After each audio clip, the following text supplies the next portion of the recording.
Shalom semuanya. Shalom. Saya mau mengucap syukur buat kebaikan Tuhan. Kalau kita masih ada sampai saat ini, semua karena anugerah kemurahan Tuhan ya saudara. Bukan kuat gagah kita semua, tapi kita percaya bahwa Tuhan yang menguatkan kita. Kiranya Tuhan juga melembutkan hati kita untuk kita bisa menangkap kairosnya Tuhan dan mengerti hatinya Tuhan ya saudara. Baik, saya mau mulai.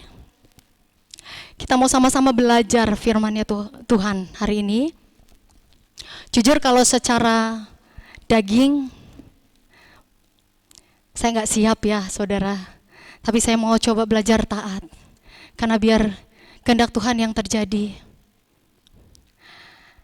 Mari kita buka di Amsal 23 ayat 7a. Amsal 23 ayat 7a. Amsal 23 ayat 7.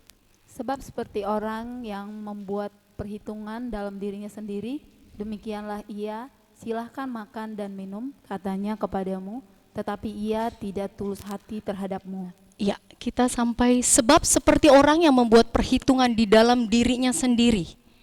Ya.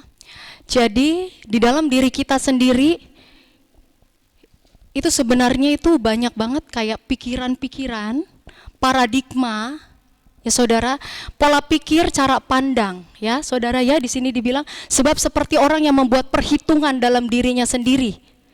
Perhitungan, berarti dirinya sendiri punya perhitungan-perhitungan, punya pandangan-pandangan, punya pola pikir, bahkan asumsi.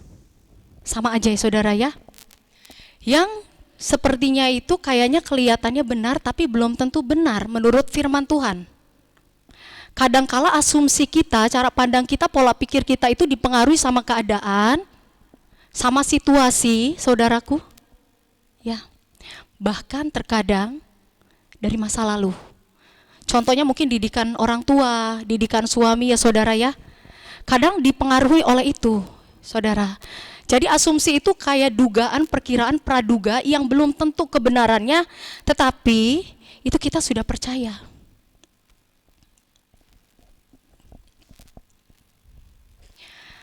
Seringkali asumsi itu berbeda dengan apa yang terjadi, saudaraku. Dan asumsi ini sebenarnya tuh melekat sama kita semua. Kita semua itu siapa di sini yang nggak pernah berasumsi? Saya rasa kita semua pernah berasumsi. Salah nggak sih asumsi? Asumsi salah nggak? Coba.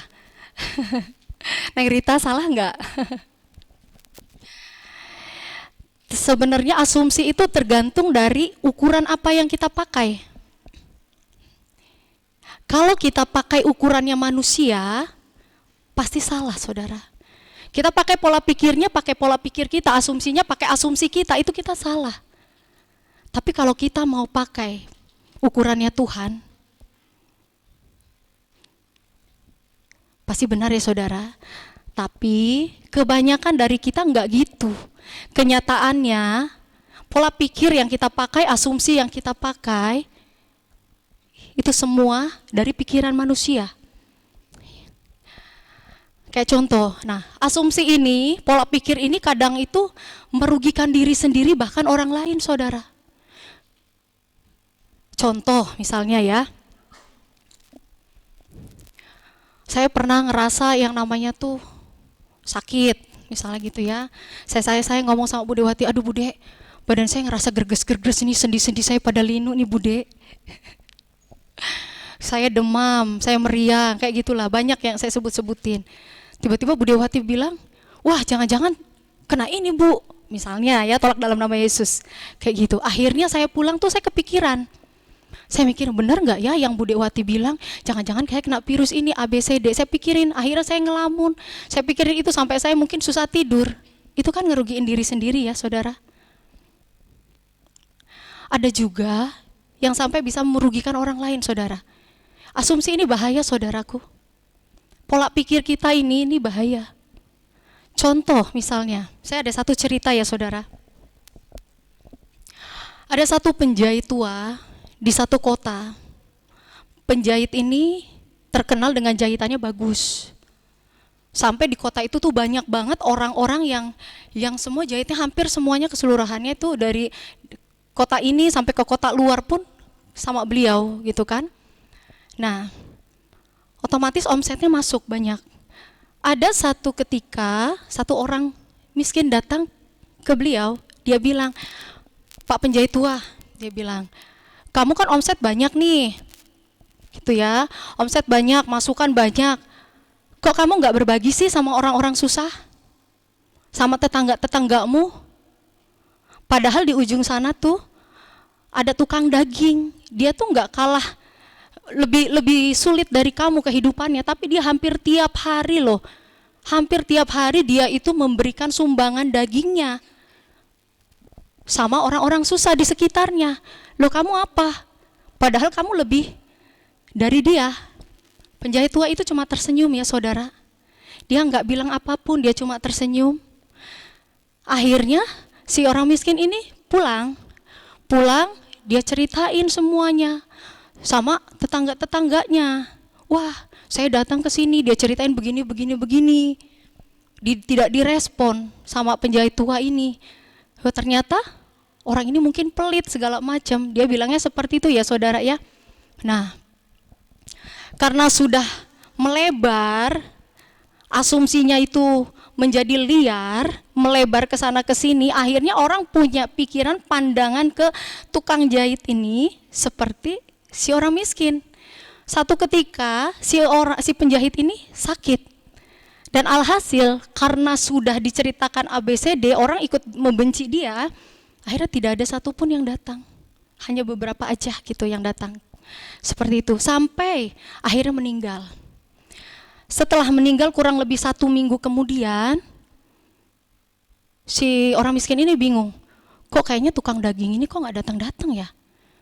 Biasanya dia juga dapat gitu loh, tapi kok nggak datang kali ini gitu kan ya. Dia sempat bingung sendiri gitu kan. Terus akhirnya dia datengin si tukang daging ini, "Pak, kok kayaknya kalau saya lihat ini udah 1 minggu ini, Bapak kayaknya nggak berbagi lagi ya?" Gitu. Nah, akhirnya si tukang daging ini bilang, "Oh maaf Pak, sebenarnya yang ngasih itu bukan saya, tetapi si Bapak penjahit tua." Gitu saudara. Tapi karena beliau sudah nggak ada, jadi saya juga tidak bisa memberikan. Nah itulah saudara, bahayanya asumsi, pola pikir kita sendiri, itu yang bahaya. Bisa merusak diri kita, bahkan orang lain di sekitar kita. Jadi hati-hati ya saudara. Gitu ya. Asumsi itu adalah praduga ya, saudaraku ya. Yang sepertinya kita anggap seolah-olah itu benar. Gitu. Kita percaya dan kita kadangkala terjerat di dalam itu. Mari sama-sama kita buka di Yakobus 1 ayat 14 saudaraku. Yakobus 1 ayat 14. Yakobus 1 ayat 14, tetapi tiap-tiap orang dicobai oleh keinginannya sendiri, karena ia diseret dan dipikat olehnya. Amin.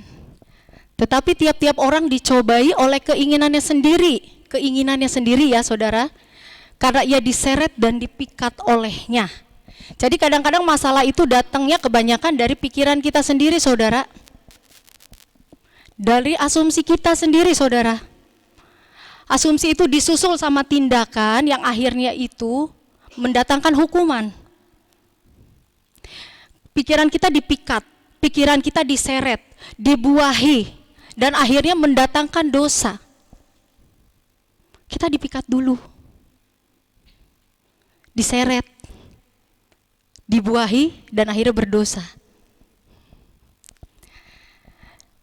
Kita baca lagi satu ayat di Markus 6 ayat 49.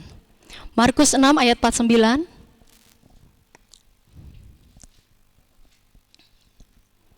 Markus 6 ayat 49, ketika mereka melihat dia berjalan di atas air, mereka mengira bahwa ia adalah hantu. Lalu mereka berteriak-teriak. Ya, di dalam Markus 6 ayat 49, mereka di sini siapa saudara?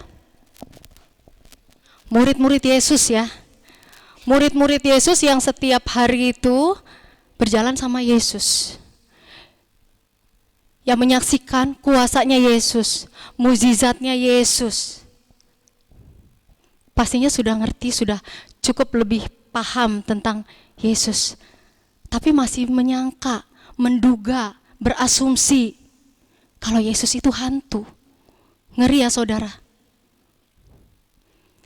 Berapa banyak dari kita yang fokusnya itu sama masalah, saudara? Berapa banyak dari kita yang fokusnya sama badainya, bukan kuasanya Tuhan?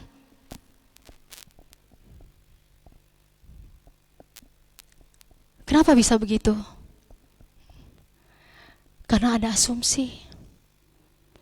Apa yang kita lihat, apa yang kita dengar, kita akhirnya berasumsi. Muridnya saja masih bisa bilang Yesus itu hantu. Gimana enggak bahayanya ya asumsi ya saudaraku ya?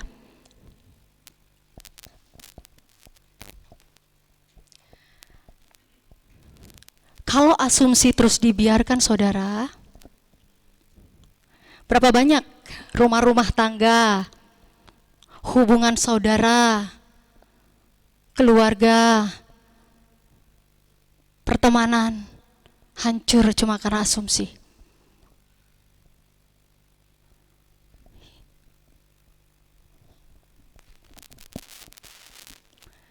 Dan banyaknya kita membiarkan itu. Itu seolah-olah lazim buat kita, sesuatu hal yang biasa. Ya saudaraku, semua balik lagi tergantung dari mana dan bagaimana kita menjalani hidup ini. Seperti yang Pak Gem selalu bilang, bagaimana kamu menjalani hidup ini, itu yang terpenting. Kalau kamu punya satu hubungan yang kuat sama Tuhan, pikiran-pikiranmu diisi dengan firman Tuhan,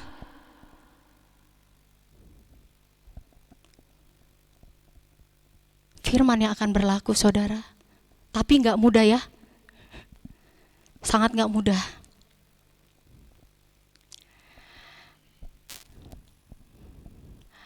Rasul Paulus mengajarkan pada kita untuk tidak lagi menilai seseorang dari ukuran manusia saudara. Coba kita lihat di 2 Korintus 5 ayat 16a. 2 Korintus 5 ayat 16a. 2 Korintus 5 ayat 16. Sebab itu kami tidak lagi menilai seorang juga pun menurut ukuran manusia. Oke. Dan jika kami pernah menilai Kristus menurut ukuran manusia, sekarang kami tidak lagi menilainya demikian. Sebab itu kami tidak lagi menilai seorang juga pun menurut ukuran manusia. Jadi Rasul Paulus mengajarkan kita untuk tidak lagi menilai seseorang dari sudut pandang manusia, termasuk sudut pandang kita. Ya saudaraku ya.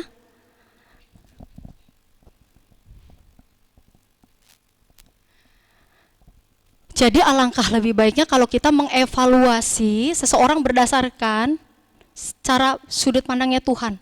Bukan apa yang kita lihat atau kita dengar saudaraku. Tapi banyak seringkali itu yang terjadi. Gimana sih caranya buat kita mengatasi asumsi? Ada nggak caranya? Pasti ada, jangan tanya Pak Gem. Kalau Pak Gem semua udah ngelotok. Ya, gimana cara mengatasi asumsi saudara? Coba gimana? Neng Rita gimana? Ya, gimana cara kita untuk mengatasi asumsi? Kuasai diri dan jadilah tenang. Karena di dalam ketenangan, itulah kekuatanmu. Di dalam ketenangan kita bisa berdoa saudara. Orang yang dewasa secara rohani itu enggak panikan saudara. Bisa mengendalikan diri. Tahu enggak saudara? Asumsi itu juga kadangkala itu bisa menghambat seseorang buat maju atau bahagia saudaraku. Karena di sini nih pola pikirnya udah banyak banget. Contoh kayak saya ya, contoh. Saya tiap kali jujur ya, tiap kali saya mau ke mimbar, misalnya WL kayak gitu ya. Itu asumsi saya udah banyak. Saya sendiri juga belajar buat ngatasin itu, jujur sampai saat ini, karena nggak mudah. Banyak hal yang akhirnya ABCD. Tapi percaya nggak, saya mengerti. Kalau saya memikirkan itu, berarti sama saja saya tidak percaya dengan kuasanya Tuhan bekerja bagi saya. Gitu. Saya udah masuk dosa gitu. Tapi itu yang terjadi, nah itu yang harus kita kuasai. Pikiran-pikiran ini yang Tuhan mau diubah dengan firman. Supaya ini gak ada gitu loh. Di 1 Petrus 4 ayat 7 ya, kita baca. 1 Petrus 4 ayat 7.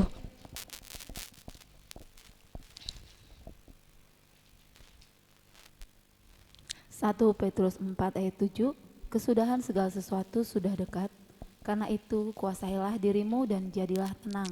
Amin. Supaya kamu dapat berdoa. Amin. Kuasailah dirimu dan jadilah tenang supaya kamu dapat berdoa. Amin ya saudara. Amin. Tegang semua. Yang kedua saudaraku ya, belajar memiliki perasaan atau pikirannya Kristus. Di Filipi 2 ayat 5 ya. Filipi 2 ayat 5. Mari kita sama-sama buka firman Tuhan. Filipi 2 ayat 5. Filipi 2 ayat 5, hendaklah kamu dalam hidupmu bersama menaruh pikiran dan perasaan yang terdapat juga dalam Kristus Yesus. Amin. Yuk kita sama-sama yuk, baca yuk. 1, 2, 3. Hendaklah kamu dalam hidupmu bersama menaruh pikiran dan perasaan yang terdapat juga dalam Kristus Yesus. Amin. Taruh pikiran kita, perasaan kita di dalam Yesus, saudara. Ya. Saya mau ngambil satu contoh lagi ya. Betapa bahayanya asumsi. Ada suami yang mungkin terlambat pulang kerja. Ya, suami pulang kerja terlambat. Ini si istri nih, karena pikirannya tidak dipenuhi dengan firman Tuhan, dia berasumsi, wah jangan-jangan telat kemana-mana nih, jangan-jangan punya selingkuhan nih, jangan-jangan punya uil nih, segala macam ini udah banyak nih pikirannya di sini nih ya. Diteleponin kagak nyambung-nyambung lagi, bingung kan, gitu kan? Aduh jangan-jangan dan jangan-jangan akhirnya apa, diseret, dipikat. Dan akhirnya melahirkan dosa-dosa seperti itu ya saudara ya. Nah, pas lakinya pulang, suaminya balik nih ceritanya. Kalau udah capek nih, biasanya kalau laki-laki itu kalau udah capek malas ngomong ya, Pak Yogo. Pak Yogo, kalau udah capek malas ngomong nggak? Kalau Cici ngomong disautin nggak? Telat pulang, iya biasanya gitu. Katanya laki-laki kalau udah capek udah malas ngomong gitu kan. Gitu. Pas pulang, istri langsung, dari mana kamu? Jam berapa ini baru pulang? Biasanya nggak pulang jam segini. Jangan-jangan kamu ABCD. Karena, Pak Yogo jadinya. Karena suaminya ini juga udah capek, nggak mau, malas ngejelasin. Akhirnya berasumsi juga. Dia bilang gini, dasar gue punya istri kagak pengertian, gue udah capek-capek nyari uang, pulang-pulang malah ditanya-tanyain, udah nggak percaya dia sama gue, begitu ceritanya, ya. Padahal kita nggak tahu, bisa jadi suaminya motornya atau kendaraannya tuh bannya pecah, bisa jadi pas mau hubungin istrinya tau-tau lobet HP-nya, bisa jadi banyak kemungkinan, tapi karena di dalam pikirannya ini udah dasarnya udah diseret, udah dipikat, dan akhirnya tuh asumsinya menjalar kemana-mana dan menjadi liar. Akhirnya apa? Perang dunia. Perang dunia saudara. Akhirnya cekcok. ABCD. Saya pernah begitu loh. Makanya bisa disaksiin, saya begitu dulu. Perang dunia saudara. Akhirnya apa? Udahlah, papa gak cinta lagi sama aku. Segala macam kayak gitu. Sweet. Ya kayak gitu. Akhirnya apa? Berantem, akhirnya udah kita pisah aja. Itu cuma karena asumsi loh saudara. Nih misalnya contoh lagi ya, kadang-kadang asumsi tuh jahat banget gini. Rizka mungkin lagi duduk di jalan, tiba-tiba ada orang yang mungkin, sebentar sorry saya praktekin dikit. Rizka, Claudia, Neng Intan lagi duduk di pinggir jalan, tiba-tiba ada yang jalannya begini. Begini. Pasti kalau kita mikirnya pakai pemikiran manusia, sombong banget tuh orang, nggak ada permisi-permisinya. Nggak tahu, bisa jadi dia nahan dusul di pantatnya. Makanya jalannya jingkrak gitu. Tapi kan asumsi kita yang mikir, ini orang sombong banget ya, gitu. Jalan di depan kita nggak sopan, kakinya ditengkrek-tengkrekin begitu, iya kan? Nggak taunya bisulan pantatnya, saudara. Cuman asumsi kita yang udah berlebihan. Dan biasanya orang yang berasumsi itu udah membentengi pikirannya, saudara. Susah, ngeyel, nggak bisa buat dinasehatin. Karena dia udah punya praduga, punya asumsi, pikiran-pemikiran bahwa dia itu yang benar. Begitu. Yang ketiga ya, saudara, kita mau gimana cara mengatasi asumsi. Yang ketiga, lambat berkata-kata dan cepat mendengar. Kita baca di Yakobus 1 ayat 19. Yuk kita baca. Lambat berkata dan cepat mendengar ya. Yakobus 1 ayat 19. Hai saudara-saudara yang kukasihi, ingatlah hal ini. Setiap orang hendaklah cepat untuk mendengar, tetapi lambat untuk berkata-kata, dan juga lambat untuk marah. Amin. Ya, setiap orang hendaklah cepat untuk mendengar, tetapi lambat untuk berkata-kata. Kalau ingat khotbahnya Pak Gem, jenong sama mulut, majuan yang mana? Mulutnya lebih maju daripada jenongnya ya. Kenapa? Karena kebanyakan dari kita biasanya mulut dulu yang maju, ininya belakangan. Padahal yang mau ininya dulu baru ini. Ya, saya biasanya kalau yang kayak gitu-gitu agak sensitif begitu, saya ingat Pak Gem. Ya, kayak gitu ya saudaraku ya. Jadi Tuhan mau kita itu lambat berkata-kata, cepat mendengar. Belajar, jangan cepat ngambil keputusan, jangan gerasak gerusuk. Karena orang yang dewasa rohani itu biasanya nggak panikan, nggak gerasak gerusuk seperti itu.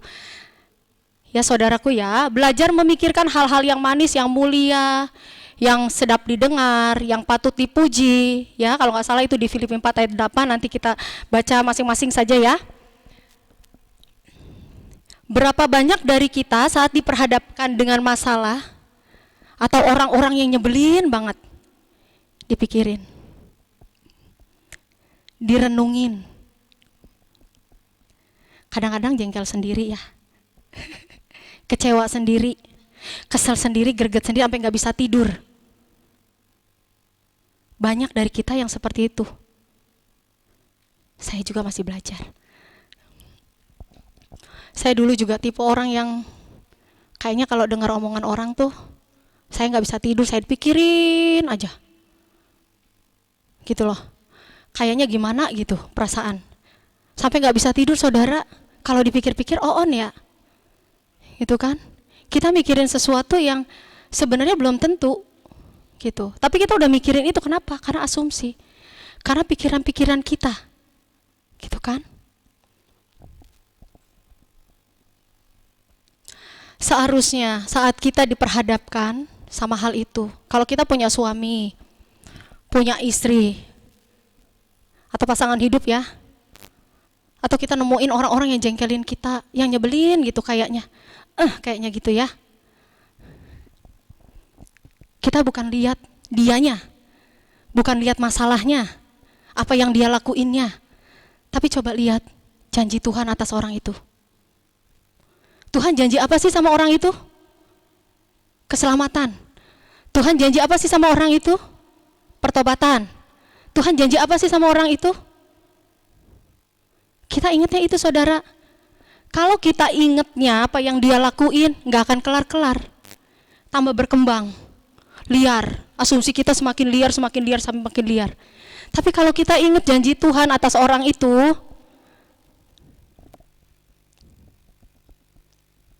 percaya, satu saat janjinya akan digenapi. Amin saudara, amin ya saudaraku ya. Dan seharusnya kalau misalnya kita ketemu nih ya sama orang-orang yang nyebelin gitu kan ya, Nah, Rita senyum-senyum terus. Keselin, nyebelin gitu kan. Apalagi kalau tiap hari ketemunya. Gitu kan? Kadang enak ya, gitu kan. Nah, kita ingat janjinya gitu kan, janjinya Tuhan itu atas orang itu. Dan kita harusnya mempraktekkan kasihnya Kristus atas orang itu. Dipraktekin kasihnya Kristus. Kan firman juga harus dipraktekin. Kita praktekin kasihnya Kristus. Itu satu kesempatan loh saudara buat kita. Pak Gem selalu bilang kalau kita ketemu orang-orang kayak begitu, itu caranya Tuhan untuk membentuk kita. Caranya Tuhan untuk kita dimurnikan. Tapi kadang-kadang asumsi kita, pola pikir kita nggak nyampe ke sana. Kalau kita mikir sampai ke sana, saya percaya setiap keluarga-keluarga, hubungan-hubungan yang rusak, semua sama Tuhan, semua dipulihkan. Amin. Ya, saudara ya. Jadi kalau misalnya ketemunya kayak begitu, coba dong diomongin. Coba dong diucapin janjinya Tuhan, gitu kan. Wah, istriku, suamiku, anakku, saudaraku dipulihkan sama Tuhan. Keluargaku dipakai Tuhan luar biasa. Suamiku nanti akan jadi imam yang sesuai kehendak Tuhan. Coba kita ucapin semua janji-janji Tuhan.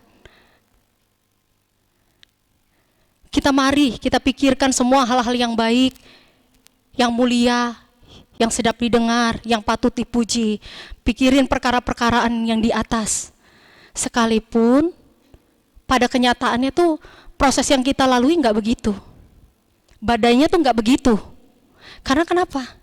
Iblis itu membawa apa yang kamu lihat, apa yang kamu dengar. Iblis tuh bawa itu buat kita. Kenyataan yang dikasih lihat.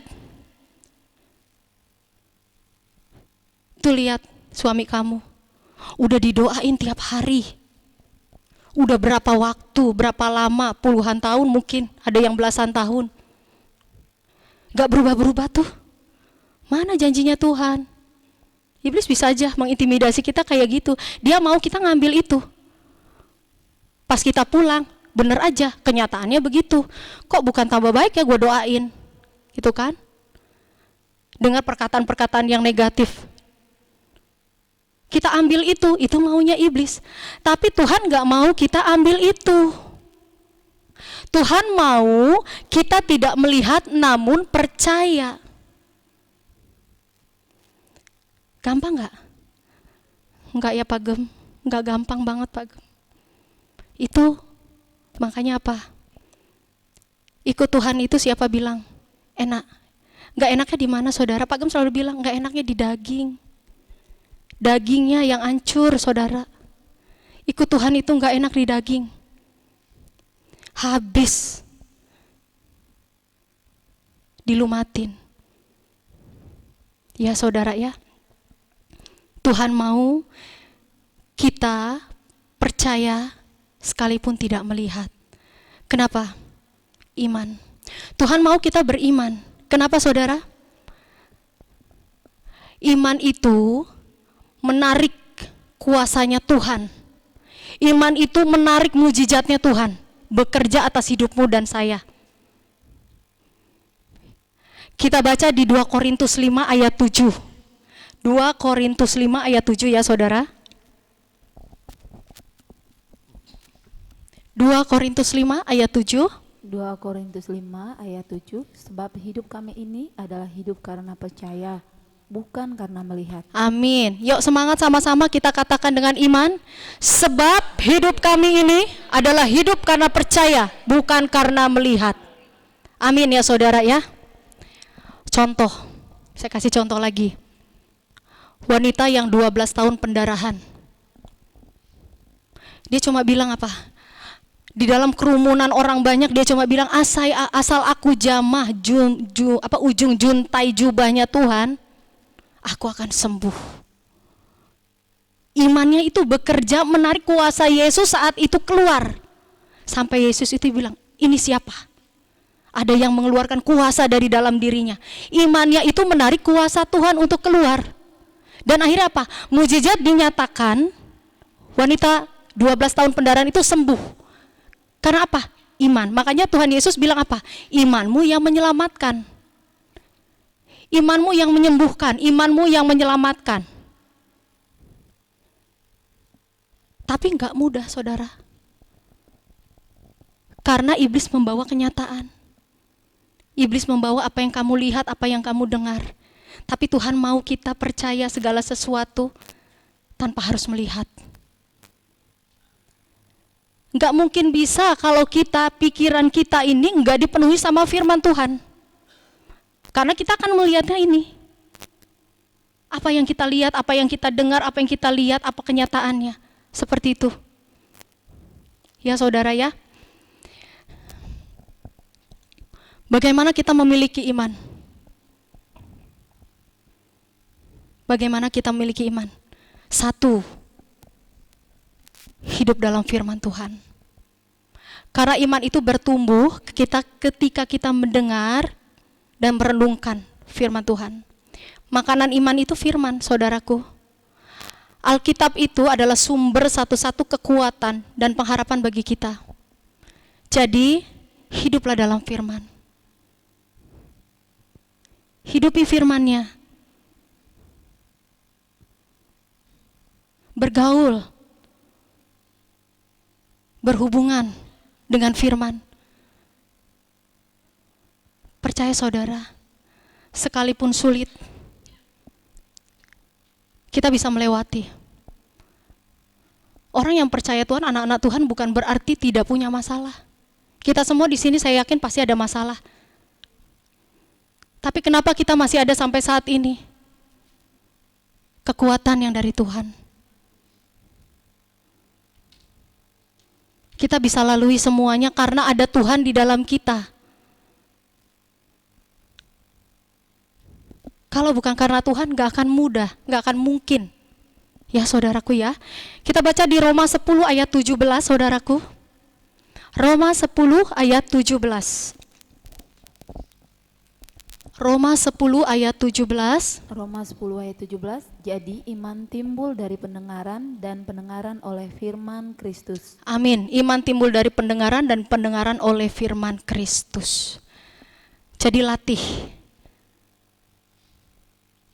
Terus penuhi, isi pikiran-pikiran kita dengan firman Tuhan. Praktekkan, hidupi firman-Nya Tuhan. Yang kedua, bagaimana kita memiliki iman? Percaya bahwa firman dan kuasa Tuhan itu nyata.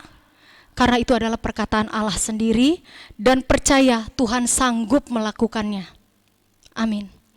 Yang ketiga, ambil langkah nyata.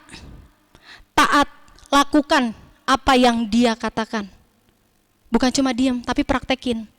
Ambil langkah. Bukan cuma sekedar diimani, tetapi lakukan. Taat aja, lakukan aja, percaya apa yang Dia katakan. Kalau Tuhan bilang akan tergenapi, pasti akan tergenapi. Kalau Tuhan bilang akan selesai, pasti akan selesai. Yang keempat, percaya pada waktunya bukan waktu kita. Nah manusia ini kadang-kadang kita ini senangnya instan. Tapi Tuhan mau kita berproses. Karena di dalam proses, itu kita dewasa. Di dalam proses kita dibentuk sama Tuhan. Tapi manusia sukanya instan. Makanya banyak sekarang makanan-makanan instan ya. Kayak mie instan. Ya, kenapa? Karena kodratnya manusia itu memang sukanya instan. Nggak suka yang gimana-gimana gitu kan. Nggak suka proses. Gitu. Padahal Tuhan mau kita berproses. Karena nggak mungkin ada satu kemenangan tanpa ada proses. Kita nggak mungkin menang, saudara. Kita nggak bisa menangin suami kita, istri kita, anak kita kalau nggak ada prosesnya. Ada proses yang harus dilalui. Kenapa? Tuhan bisa aja loh, kayak contoh, kita saat ini butuh sesuatu, misalnya butuh uang. Tuhan bisa aja nih, Tuhan kasih siapapun, ada. CG pernah ngalamin itu ya Pak Gem ya, beberapa kali gitu. Ada yang seperti itu, tapi ada kalanya Tuhan ngajarin kita untuk kita ngejalanin setiap prosesnya. Kenapa? Karena Tuhan mau kita berpegang sama Tuhan. Kita berharap cuma sama Tuhan. Kadangkala kita nggak suka itu, tapi Tuhan suka. Karena akhirnya kalau kita terus bergantung sama Tuhan, kita sungguh-sungguh hidup kita tuh nanti diarahin dan ngerti akhirnya sama pikiran-pikirannya Tuhan. Tuhan maunya apa? Kalau nggak ada proses itu kita nggak akan ngerti Tuhan tuh mikirnya apa. Hatinya Tuhan tuh gimana tuh kita nggak ngerti. Kalau misalnya kita nggak ngalami prosesnya. Percaya saudaraku bahwa kesabaran dan iman yang aktif untuk menantikan jawaban Tuhan akan membawa penggenapan janjinya Tuhan. Amin. Berikan kemuliaan bagi Tuhan.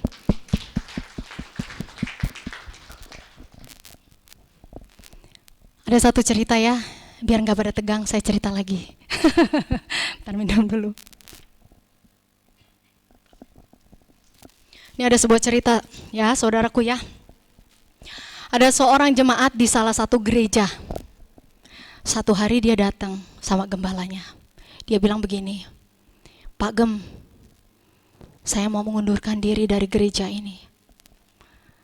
Karena apa?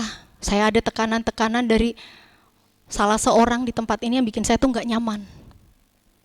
Saya mau keluar aja deh, saya gak tahan di gereja ini. Gitu ya saudara.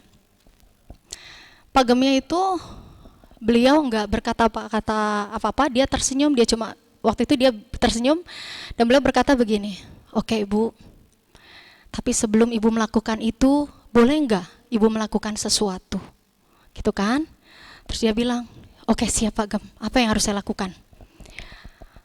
Bawa 1 gelas air diisi penuh ya airnya. Ibu coba putari 3 kali gereja ini tanpa harus air itu tumpah. Pak Gem itu bilang seperti itu. Akhirnya ibu itu bilang, oke siap Pak Gem, saya akan laksanakan. Akhirnya si ibu ini puterin gereja ini sebanyak 3 kali, membawa air yang sudah penuh di dalam gelas. Setelah selesai, sudah kelar, dia datang ke Pak Gemnya, dia langsung bilang, Pak Gem sudah selesai. Oke. Airnya tumpah Bu? Enggak Pak Gem, enggak tumpah. Kenapa? Karena fokus saya di air. Saya tidak lihat kanan kiri saya tidak lihat depan belakang saya fokus air ini jangan sampai tumpah.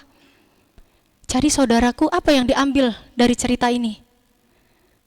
Kalau fokus kamu datang ke tempat Tuhan, bukan Tuhan, kamu akan tergores. Kamu akan terluka.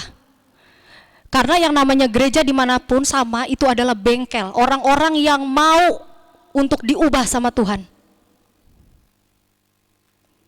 Kalau fokus kita sama masalah yang ada, kapan kita bisa selamatin keluarga kita? Kalau kita fokus sama suami kita, istri kita, anak kita yang nyakitin kita, kapan kita bisa berdoa buat dia? Gak ada saudara. Karena fokus kita, asumsi kita yang berlaku, bukan kehendak Tuhan. Mudah? Enggak ya saudara. Kita semua berjuang, sampai saat ini kita masih berjuang saudara. Tapi percaya, kalau kita mau dipimpin sama Roh Kudus dan mau melepaskan semua hak kita, membiarkan Tuhan yang berdaulat, itu gak ada yang gak mungkin. Karena kita ngosongin bejana kita. Kita membiarkan Tuhan yang ngisi. Itu bukan sesuatu yang mudah. Tapi bukan berarti tidak bisa. Asal mau. Tuhan gak tanya, kamu bisa enggak? Kamu mampu enggak? Jujur secara manusia kita semua gak akan bisa, gak akan mampu. Tapi Tuhan cari orang-orang yang punya hati yang mau.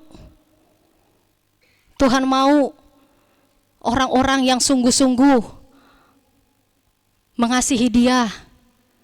Bukan orang yang pintar. Makanya Tuhan gak cari orang pintar. Tuhan gak cari orang yang mampu. Tuhan cari orang yang punya hati.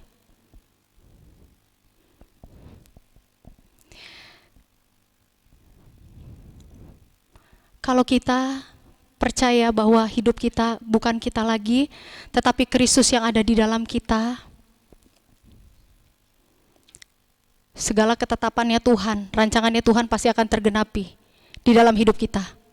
Amin saudara. Amin ya. Kita baca di Galatia 2 ayat 20a saudaraku. Ayo, Galatia 2 ayat 20a. Galatia 2 ayat 20. Namun aku hidup, tetapi bukan lagi aku sendiri yang hidup, melainkan Kristus yang hidup di dalam aku. Dan hidupku yang kuhidupi sekarang di dalam daging adalah hidup oleh iman dalam Anak Allah yang telah mengasihi aku dan menyerahkan dirinya untuk aku. Amin. Namun aku hidup, tetapi bukan lagi aku sendiri yang hidup, melainkan Kristus yang hidup di dalam aku. Jadi di dalam kita Kristus yang hidup, Kristus yang berkehendak, Kristus yang berdaulat, Kristus yang harusnya menyetir, yang memimpin, bukan kita lagi harusnya. Nah,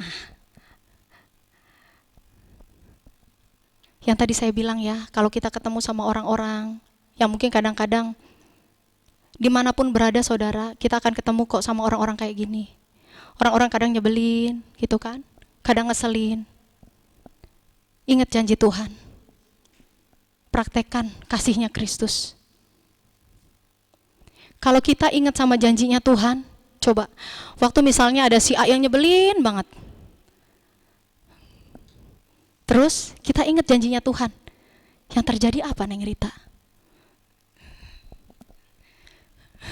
Coba, apa yang terjadi kalau kita waktu kita lagi dikeselin, lagi disebelin, misalnya pasangan hidup kita nyebelin banget hari itu.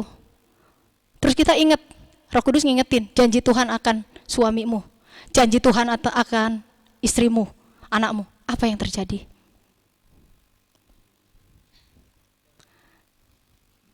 Gak jadi marah ya? Gak jadi marah toh? Enggak jadi marah. Yang tadinya kesel karena diingetin sama Tuhan, sama Roh Kudus, janji suami. Harus kitanya dulu. Waktu kita diingetin itu nggak jadi marah saudara, nggak jadi kecewa, nggak jadi sakit hati, nggak jadi kesel. Yang ada apa? Aduh Tuhan, makasih kalau saya dijadikan alatnya Tuhan buat suami saya, buat anak saya, buat istri saya, buat saudara saya. Meskipun itu nggak enak buat saya. Aduh Tuhan, saya mau doain deh biar janjinya Tuhan atas dia itu tergenapi. Yang ada begitu. Tapi kalau pola pikir kita yang berjalan, asumsi kita sendiri yang berjalan, rusak saudara. Ya. Tahu nggak, saudaraku? Kita ini imamat yang rajani ya. Slogannya tuh 1 Petrus 2 ayat 9. Mau baca nggak biar Abdul? Coba yuk kita baca yuk. 1 Petrus 2 ayat 9. Yuk. Slogannya CG ini. Semangat ya. Bacanya semangat. Ayo. 1 Petrus 2 ayat 9. Ayo. Tapi kamu Imamat yang rajani, bangsa yang kudus, umat kepunyaan Allah sendiri, supaya kamu memberitakan perbuatan-perbuatan yang besar dari Dia yang telah memanggil kamu keluar dari kegelapan kepada terangnya yang ajaib. Amin. Kita siapa saudara? Imamat yang rajani. Tahu tugas imam? Tahu tugasnya imam? Jangan Pak Gem mah udah tahu, Bu Gem jangan. Tugasnya imam apa? Tugasnya imam, kita itu menjadi perantara bagi orang-orang berdosa. Kita perantara bagi orang-orang yang tidak mengenal Tuhan, orang-orang yang terhilang saudara.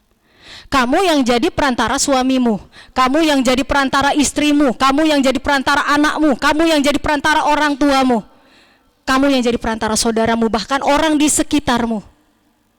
Kita perantara. Harusnya bersyukur. Harusnya berbahagia toh. Karena kita dipilih Tuhan. Buat apa?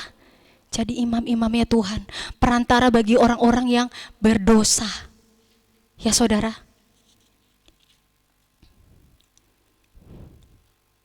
Amin ya saudara. Amin. Jadi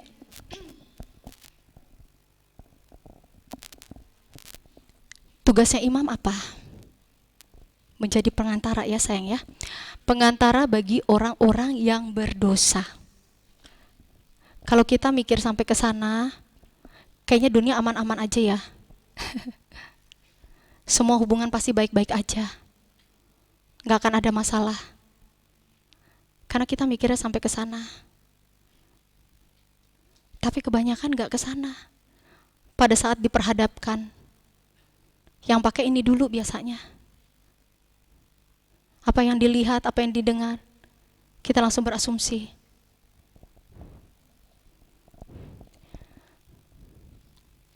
Kalau pengantara itu harus siap ya saudara.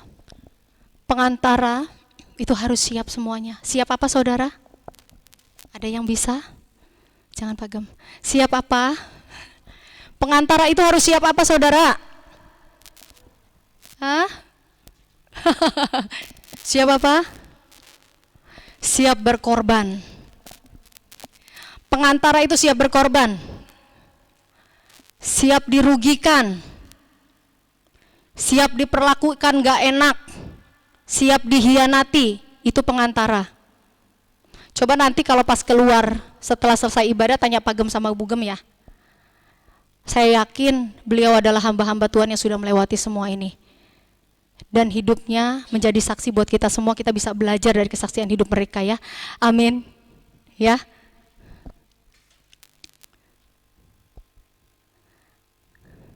Kalau ada orang yang ngerugiin kita, kalau ada orang ngomongin kata Bude, ngeselin, kalau ada orang yang ngerugiin, kalau ada orang yang mengkhianati, udah biarin aja.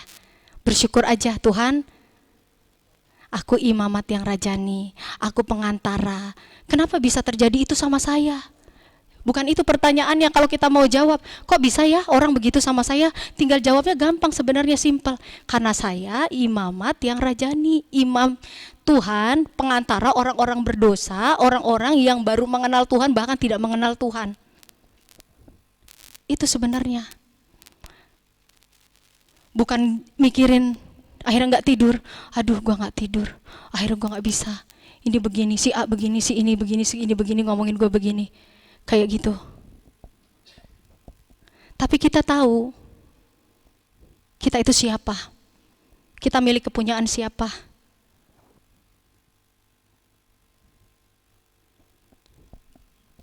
Jadi pikiran kita harus ditaklukkan sama firman Tuhan. Kalau enggak, pikiran kita itu sejatinya kita akan mentoknya di sini-sini terus dan nganggap bahwa ini yang benar. Asumsi kita yang benar, pikiran kita yang benar.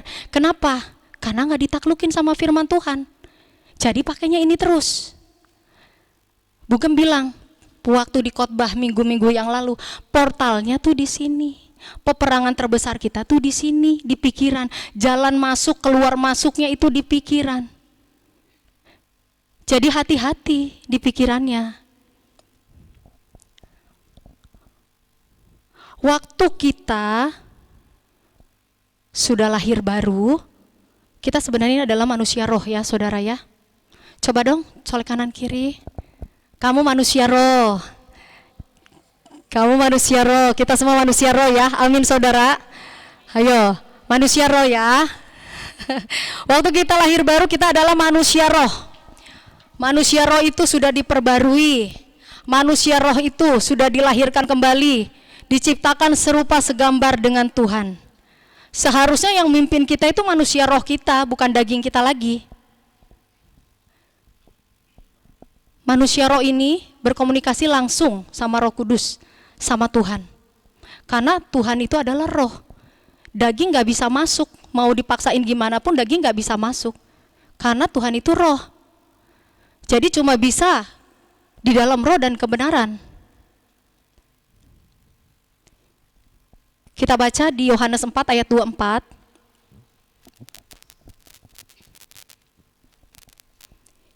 Yohanes 4 ayat 24. Yohanes 4 ayat 24, Allah itu roh dan barang siapa menyembah dia harus menyembahnya dalam roh dan kebenaran. Amin. Allah itu roh ya saudara. Jadi barang siapa yang mau menyembah Tuhan itu harus di dalam roh dan kebenaran. Amin. Kasih makan manusia rohmu saudaraku. Makanannya firman. Daging kita aja butuh makan, kalau nggak makan kita kurus. Bukan berarti yang kurus nggak makan ya, maksudnya cacingan. Iya, daging aja butuh makan saudara, kalau nggak makan lapar, bisa kurus, nggak Kriska ya. Begitu juga roh kita saudaraku ya, semakin dikasih makan banyak roh kita itu semakin kuat. Dan kalau firman itu terus kita masukin dalam pikiran-pikiran kita saudara, itu bisa jadi rema. Satu saat, saya percaya di sini kita semua pernah ngalamin di mana diingatkan sama remanya Tuhan. Pada saat kita melakukan sesuatu yang mungkin tidak Tuhan sukai atau di luar dari kehendak Tuhan, itu rema, firman yang pernah kita baca itu keluar. Roh Kudus ngingetin. Saya rasa kita di sini pernah yang namanya punya pengalaman seperti itu ya saudara ya. Amin ya saudara. Jadi pentingnya gimana kita mau untuk bergaul sama firman Tuhan, menghidupi firman Tuhan. Kalau perasaan kita, jiwa kita yang ngontrol, kita akan jadi orang yang labil, naik turun kayak yoyo kata Pak Gem. Kalau kayak gitu inget terus Pak Gem, yang begitu-begitu. Ya. Tapi kalau manusia roh kita yang kontrol, sebesar apapun masalahmu saudara, sejahat apapun orang yang kita temui, seberapa besar badai kehidupanmu, kita akan enjoy. Yang saya bilang, kita anak-anak Tuhan ada di dalam, Tuhan ada di dalam kita. Bukan kita nggak punya masalah, tapi Tuhan akan nguatin kita melewati semua badai masalah. Bahkan kita bisa yang namanya itu berlari di atas setiap masalah kita. Amin ya saudara. Kalau manusia roh kita semakin dewasa, jiwa kita tuh takluk, daging kita tunduk. Akhirnya kita bisa berjalan pada kemuliaan yang satu, ke kemuliaan yang lain. Pada urapan yang satu, ke urapan yang lain ya saudara. Penguasaan diri yang satu, ke penguasaan diri yang lain. Itu kalau manusia roh kita semakin dewasa. Bahkan semakin hari, mungkin kita semakin lebih lagi menyerupai dengan Kristus. Dampaknya enggak cuman buat kita, bahkan orang di sekitar. Orang di sekitar kita mungkin bisa merasakan, kalau gue dekat sama si Rizka, kayaknya ada Tuhan. Ngomong sama Neng Intan, enak banget nih, kuasa Tuhan ada di situ. Orang tuh bisa ngerasain keberadaan Tuhan di dalam kita. Kenapa? Karena manusia rohnya makin dewasa. Ada perasaan-perasaan, nyaman. Kalau dekat sama Kak Media, bawaannya tuh pengennya gimana gitu. Ya kan? Kalau kamu muji, Tuhan hadir di situ. Kalau manusia roh kita dewasa ya sayang. Waktu kita bicara, Tuhan ada di situ. Waktu kita memuji, menyembah, Tuhan hadir di situ. Waktu kita melakukan segala sesuatu, Tuhan ada di situ. Waktu kita main musik, Tuhan ada di situ. Kenapa? Manusia rohnya dewasa.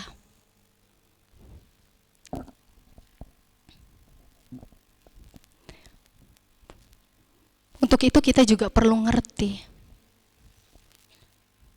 tujuan hidup kita itu apa. Yang sesungguhnya ya saudara. Saya pernah dapat ini waktu penyembahan, sudah cukup lama, beberapa bulan ya. Saya pernah ngomong sama Pak Gem waktu itu, sempat bilang, waktu penyembahan itu saya seperti ketampar ya. Tuhan kayak nanya, tujuan hidupmu apa nak? gitu ya. Karena banyak di luar sana mungkin orang-orang yang berkata saya anak Tuhan, saya orang Kristen, tapi sebenarnya sesungguhnya nggak ngerti tujuan hidup yang sesungguhnya apa. Ada yang mungkin berkata nyangkut-nyangkutin mungkin saya pengen sukses, saya nanti pengen punya istri yang cantik, punya suami yang ganteng. Banyak hal yang dipepet-pepetin dengan dunia. Itu nggak salah sebenarnya. Tetapi konteksnya untuk tujuan hidup yang sesungguhnya bukan di situ.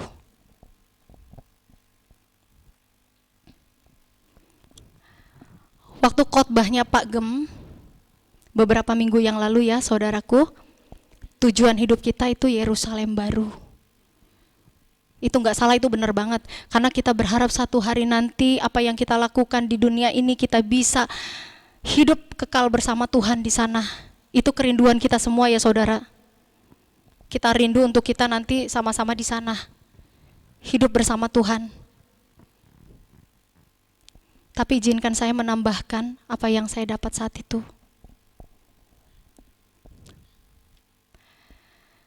Tujuan hidup yang sesungguhnya satu, perkenanan Tuhan.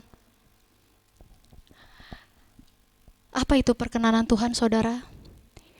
Kasih karunia Allah yang melimpah, membebaskan, yang dapat diperoleh melalui kerendahan hati, mencari Tuhan dan kebenarannya lebih dahulu, hidup sesuai firman-Nya, menyembah dan memuji Tuhan serta hidup di dalam kekudusan dan menjauhi dunia. Tuhan akan menyatakan wajah-Nya dan melimpahkan segala sesuatu yang ada dalam dirinya kepada kita. Amin. Kita baca di Amsal 8 ayat 35 ya. Amsal 8 ayat 35 ya. Amsal 8 ayat 35, karena siapa mendapatkan aku, mendapatkan hidup, dan Tuhan berkenan akan dia. Amin. Karena siapa mendapatkan aku, mendapatkan hidup dan Tuhan berkenan akan dia. Yang kedua, kesempurnaan di dalam Tuhan, yaitu kesempurnaan yang diperoleh melalui iman kepada Kristus, kedewasaan rohani yang menyeluruh. Kita baca di Matius 5 ayat 48. Matius 5 ayat 48. Matius 5 ayat 48, karena itu haruslah kamu sempurna, sama seperti Bapamu yang di sorga adalah sempurna. Amin. Tuhan mau kita sempurna seperti Bapa ya, yang ada di sorga adalah sempurna. Yang ketiga adalah kemuliaan di dalam Tuhan. Hidup sesuai rencana Tuhan dengan mengakui ketergantungan pada kasih karunia-Nya dan hidup sebagai saksi atau gambarannya. Di 2 Korintus 3 ayat 18, kita baca lagi. 2 Korintus 3 ayat 18 ya. 2 Korintus 3 ayat 18, dan kita semua mencerminkan kemuliaan Tuhan dengan muka yang tidak berselubung. Dan karena kemuliaan itu datangnya dari Tuhan yang adalah roh, maka kita diubah menjadi serupa dengan gambarannya dalam kemuliaan yang semakin besar. Amin. Yang keempat terakhir adalah kekekalan ya saudara. Berpusat pada iman Kristus yang adalah sumber hidup kekal. Bertobat, hidup sesuai dengan ajaran untuk memperoleh dan mempersiapkan diri menjalani kehidupan yang kekal. Kita baca di Yohanes 3 ayat 36a ya. Yohanes 3 ayat 36a.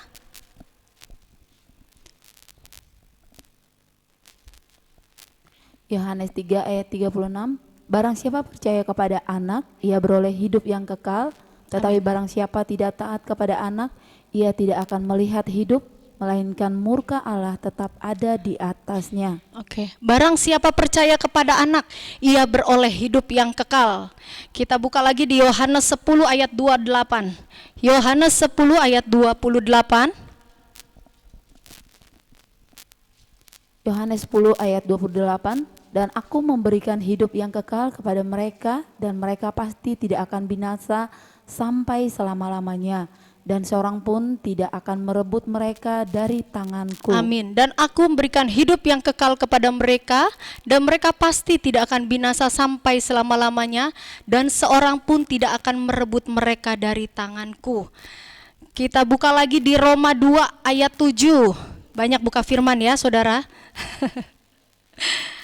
Roma 2 ayat 7. Roma 2 ayat 7, yaitu hidup kekal kepada mereka yang dengan tekun berbuat baik, mencari kemuliaan, kehormatan, dan ketidakbinasaan. Amin. Satu lagi, 1 Yohanes 5 ayat 11 sampai 12. 1 Yohanes 5 ayat 11 sampai 12. 1 Yohanes 5. 5 sayang. 1 Yohanes 1 5. Yohanes 5 ayat 11. Dan inilah kesaksian itu, Allah telah mengaruniakan hidup yang kekal kepada kita, dan hidup itu ada di dalam anaknya. Amin. Ayat 12. 12. Barang siapa memiliki anak, ia memiliki hidup. Barang siapa tidak memiliki anak, ia tidak memiliki hidup. Oke, kita sama-sama ya. 1, 2, 3. Barang siapa memiliki anak, ia memiliki hidup.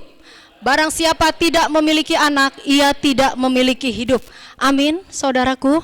Jadi marilah kita isi pikiran-pikiran kita di dalam Filipi 4 ayat 8. Semua yang indah, semua yang mulia, yang patut dipuji, kita pikirkan itu semua ya sayang ya. Ya, ke bawah-bawah, biasa jualan, jadi ikut bawa sayang ya, nggak apa-apa ya, kita semua saling mengasihi, jadi sayang semuanya ya. Jadi judul khotbah hari ini, coba colek kanan kiri ya. Jangan ada asumsi di antara kita, coba katakan, jangan ada asumsi di antara kita ya. Oke. Semoga jadi berkat buat kita semua. Tuhan Yesus memberkati. Shalom.